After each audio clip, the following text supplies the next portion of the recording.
अस्सलाम वालेकुम नाज़रीन, इस वीडियो क्लिप में आपको बारिश से पहले के रूट के बारे में कुछ मालूमात दी जाती है कि किन इलाकों में बारिश होने के इम्कानात हैं। ये मानसून से लेकर 4 अगस्त 3-4 अगस्त तक रहेगा। आज की बात करें तो आज सुबह के वक्त सरगोदा और फैसलाबाद में कुछ बारिश, बल्कि कश्मीर और खैबर पख्तूनख्वा के बेशतर इलाकों में भी बारिश शो हो रही थी।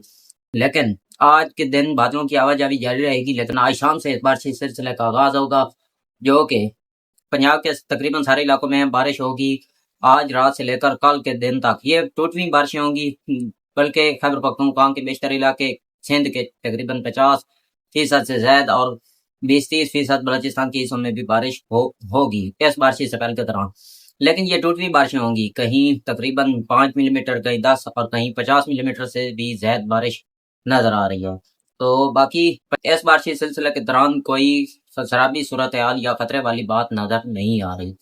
अलबत्ता पंजाब के जो अजला हैं जहाँ पर आज रात को अच्छी बारिश होने के इम्कान हैं, इनमें लाहौर, कसूर, गुजरांवाला, मंडी बहाउद्दीन, हाफजाबाद और इसके अलावा जहांग, सरगोदा, फैसलाबाद, जहांग के जो मंडी शाहजून है वहाँ पर अच्छी बारिश नजर आ रही है। थल के इलाके नूरपुर, थल में अच्छी बारिश नजर आ रही है। खैबर पख्तूनख्वा के बन्नू, टांग और पिशावर में अच्छी बारिश नजर आ रही है आज रात को। पहले मैंने कहा कि ये भी फुट भी बारिश होंगी, एक तरफ होंगी और एक तरफ खाली इलाके रह जाएंगे।